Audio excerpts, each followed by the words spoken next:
Right, Russia. The country that gave us Tetris, vodka, and a never-ending stream of dashcam bear videos. But the real bear in the headlights? Vladimir Putin, facing a demographic and military crisis. Russia's staggering manpower shortage is no joke. The war in Ukraine has drained Russia's forces and exposed grim realities. Casualties are sky-high, and desperation is everywhere. The economy is teetering and the population is shrinking fast. Russia is running out of people and time. This isn't just a problem. It's an existential threat. Let's talk about that meat grinder. Russia's war in Ukraine is less a special operation and more a demographic catastrophe. The Kremlin keeps sending sons, brothers, and fathers into the grinder. Russia's military machine is burning through its people at an unsustainable rate. Now, you might be thinking, okay John, things are bad, I get it, but how bad? Well, let's turn to the people who are, quite literally, counting the bodies. In late 2025, a series of increasingly stark warnings began to emerge from Kyiv. Ukrainian President Volodymyr Zelenskyy and his top general, Oleksandr Syrsky, started reporting numbers that were, to put it mildly, absolutely terrifying. According to Ukrainian officials, the final quarter of 2025 saw Russian losses skyrocket to levels previously unseen in the conflict. The rapidly rising death toll wasn't just a statistic, it was a weapon, and Ukraine was wielding it with devastating precision to undermine morale and expose the futility of Putin's war. So, let's put some concrete numbers on this horror show. According to Ukrainian intelligence and military reports, from October to December 2025, Russia was losing somewhere between 26,000 and 35,000 soldiers per month. And that's over 1,100 soldiers killed every single day. This isn't a battle, it's a human sacrifice on a pagan scale.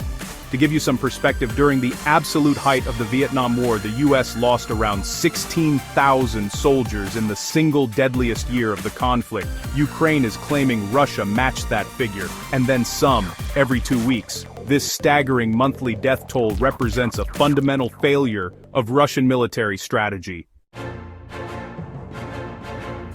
Now, here is a crucial and particularly grim detail in all of this. The numbers we've been talking about, those horrifying figures in the tens of thousands per month, are focused primarily on one thing: deaths.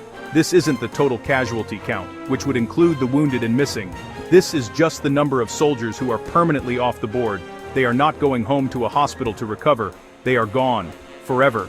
This focus on fatalities has a devastating impact on Russia's ability to sustain its forces.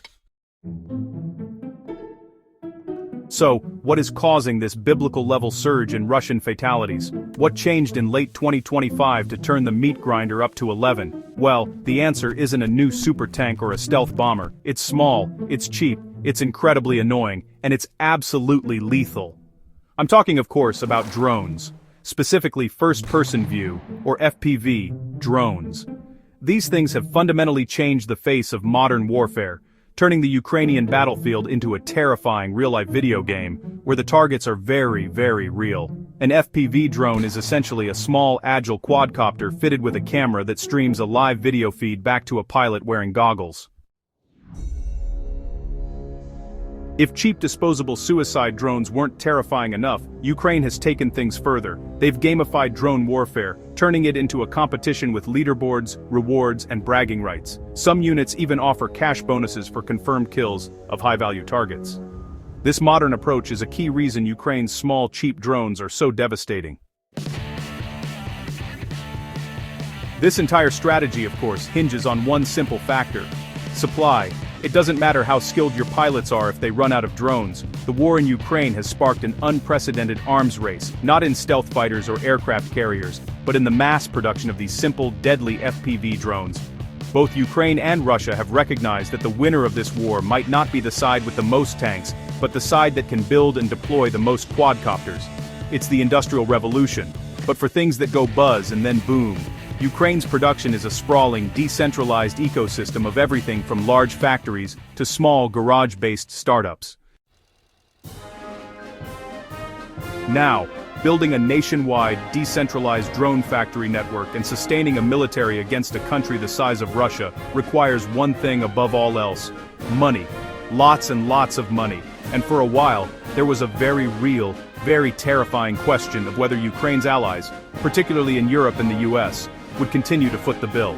But in a major turning point, the European Union finally got its act together and approved a massive financial package for Ukraine. We're talking about a $105 billion loan. This massive loan provided Ukraine with the financial stability it desperately needed.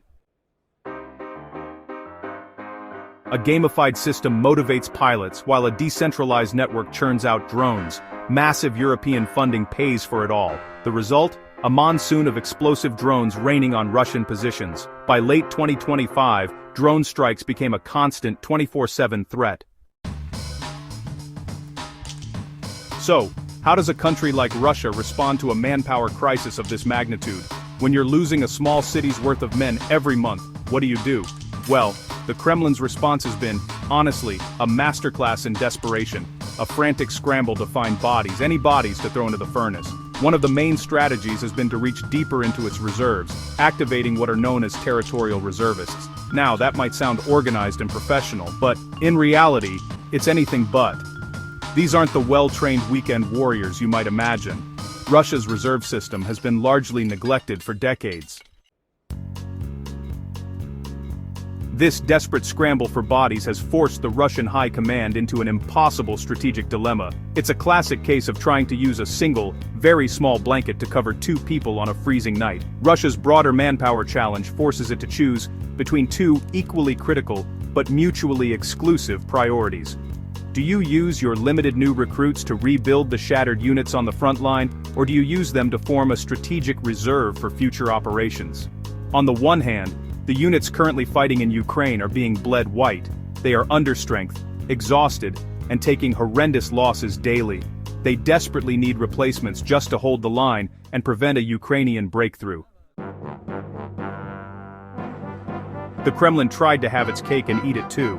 In early 2025, Russia announced plans to massively expand its army. Dozens of new divisions and brigades were promised, but it was classic Potemkin military planning. Grand announcements, impressive numbers designed to project strength to Russia and the West.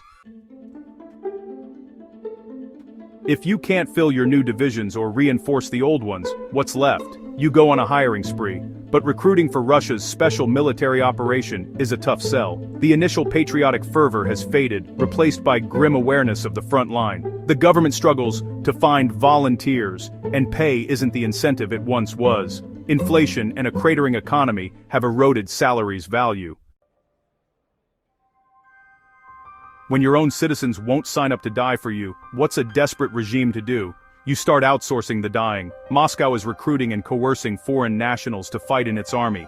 For many, a Russian passport and cash seem like a golden ticket. Migrant workers from Central Asia are especially targeted, vulnerable, pressured, and given a brutal choice: fight or be deported.